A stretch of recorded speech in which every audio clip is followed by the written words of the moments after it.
Okay, we have a pretty strong opponent, 24-16. Another Dutch defense. Well, d4 is quite popular above the 2300 level, so I'm actually quite happy that that's the case. Because I do believe that the Dutch defense is the best response to d4, and especially against the Catalan, where we have something similar here with a double fianchetto. So I think this is pretty okay for black. Bishop a6 or bishop b7?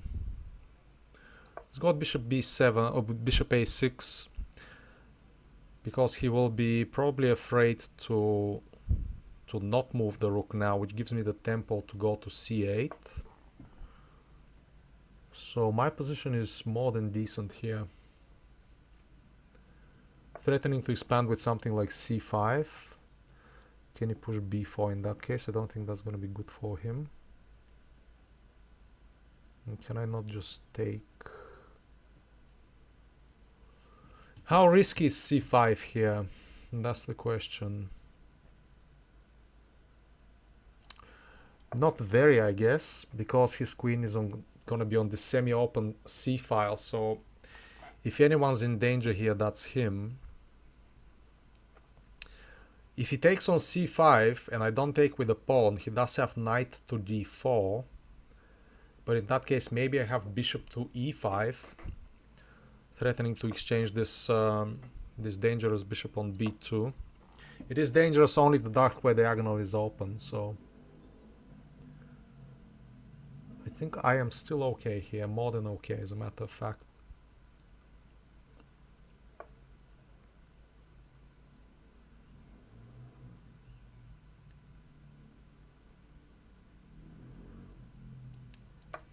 Let's take here and maybe just carry on with the plan of bishop to e5 if he takes with the knight. If he takes with the bishop, I think that's very bad for him, because just play e5, and as we know, as long as you can play e5 in the Dutch defense, you have all the chances. Okay, time is equal. Okay, it takes with the bishop for that reason.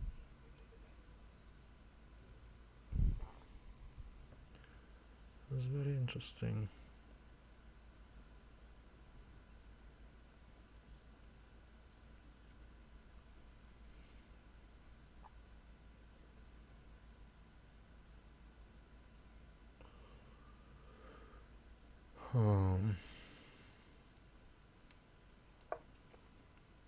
Attacking the queen, and maybe I can get him into some trouble here and kind of misplace with his pieces with e5. If I played e5 now, I don't think that's the right move order to execute this plan. I want him to get a bit tangled up, and I think that he might, yeah, he plays the queen to a passive square here. So I think this becomes a very good move now, because it takes the d4 square away from his knight on f3, which is very good. So let's see where he's gonna go here.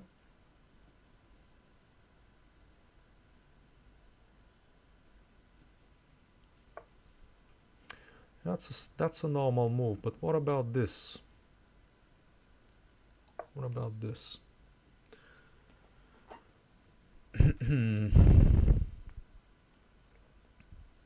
Now if he plays rook to b1, I just have knight to c3. Interesting. Very passive. This is extremely passive. How can I exploit this now?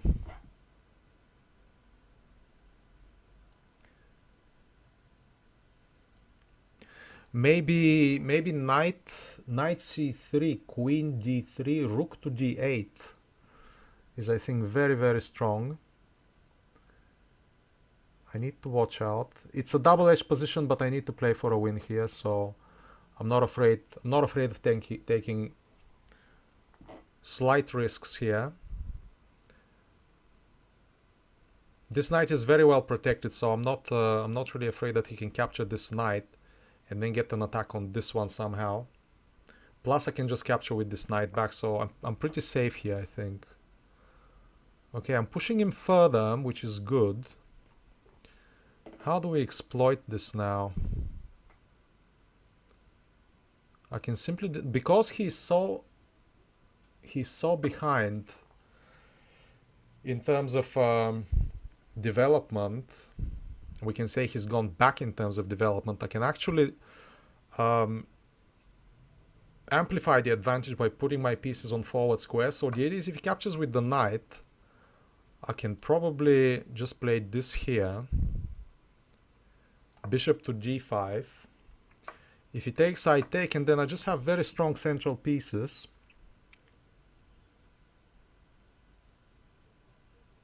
And he is yet to untangle. His queen is very passive, his bishop is very passive. If I manage to maybe double on the c file or play rook from f to g8, yeah, okay, that's understandable. But what about this? Am I not trapping his queen here? I'm just trapping his queen here.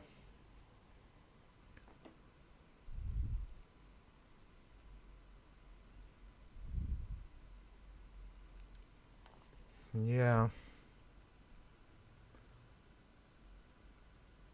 And the problem is he can't even cover with the rook. I'll just take the queen. What is he gonna do? I can then take here, but I guess that's fine, isn't it? Yeah, I have to take the queen.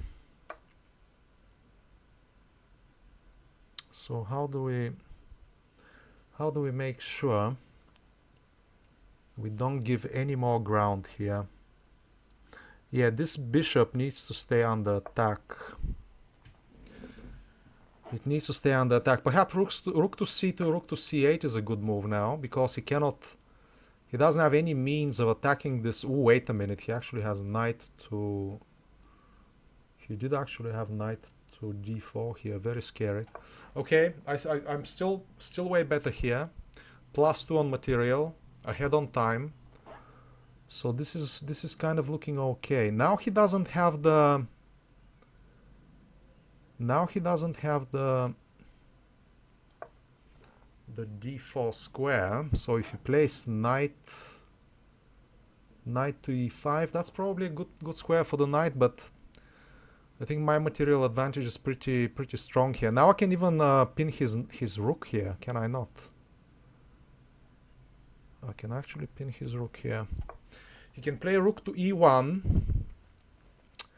But then I think we've got all the trumps here. Let's give him a check like this. And then take with the rook. If he takes the knight, he has to take the knight, I believe. And yeah, this is getting pretty unpleasant for him. He cannot move basically.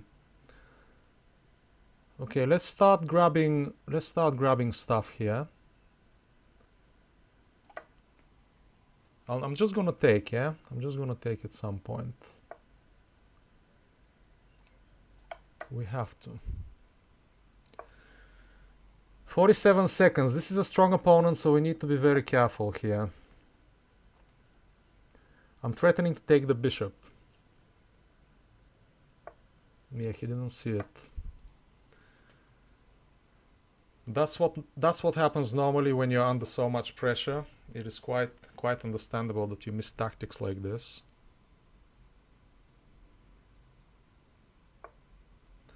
Okay. Let's stay calm here. Simply stay calm. I have enough time. I'm going to play queen to d1 and rook to d2. He wants to stop that. And that's probably going to be the end of the game. Okay, let's protect this pawn for now. Let's protect this pawn for now. Yeah, he wants to dig in, but it's not gonna happen. I'm simply not going to allow that.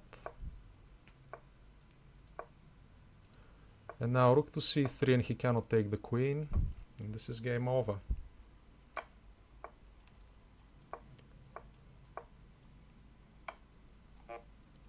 16 seconds. These people are very quick, so you need to watch out.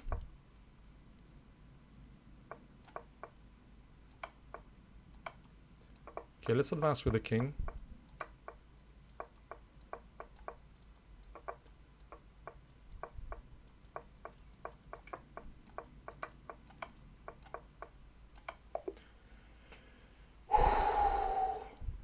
I knew that he was going to pre-move absolutely everything. Okay, quite a dominating play by black in this game. Let's see where white went wrong, but I think it was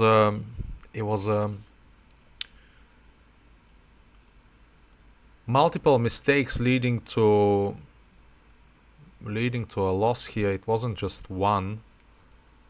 I think there were multiple positional concessions here that white did not necessarily have to make. Okay, this is perfectly equal. I have a double fianchetto, essentially a Catalan with b2, with bishop to b2.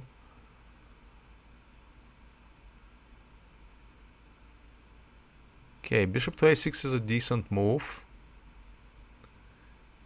Okay, whenever the queen is on c1, you will do well if you place a rook on the c8 square, because you can play c5, and after the captures you just have a discovery on the queen. It's just the common principle in the Dutch defense, which I follow in this game. We go back, and then I don't know, this is already not good for white, and he needs to waste the tempo to move away from the c file. And yeah, e5. I didn't want to play this. I thought it was kind of early for this move. Goes back, knight ec5. This is even a more dominating way to play, because after queen c2, knight takes, e4 takes, knight d3. And that is just completely crushing. You have a discovered attack on the queen, so maybe he did well to move away from the c file. But really, and I appreciate this is hard to know. If you're white here, what could be wrong about the b5 move? Yeah. And this is a very counterintuitive dc5 capture, b takes, and only then b5, and that's equal. But he wanted to shut down the bishop immediately, I guess. And again, it's hard to know this is white, but again, there you go, the power of the Dutch defense again. It takes only one slip, and your position is close to losing is white. Now knight to a4. This is all just crushing winning advantage already. And yeah, I'm playing the best moves here, and the moves were fairly obvious as a matter of fact. Here knight c5 is better. Yeah, I just wanted to get on with it, basically. Just bring my pieces to forward squares. It wasn't a bad plan. It was actually maybe the second computer choice. Takes. Yeah, that's normal. There's nothing he can do. What he can do, like covering with the rook, is no good. Maybe he just ends up losing a rook this way. And then, yeah, there's really no good squares for this queen. Bishop takes. The bishop is under attack. Yeah, this is no good, because you take with a check, and then you place the queen on a light square with a very strong discovery against the king. So let's say he does this empty move, but then this is just falling. Yeah, there's a fork on e2, so this bishop cannot really afford to move from this diagonal. And then you can just chase him away further, maybe. And you get this discovery on the queen again. Queen b1, queen d5 with a crushing attack against the enemy king. So that was also not an option. He decides to get some pieces for the queen. But this is obviously a fairly straightforward technical win, as in the game. And here the final nail in the coffin.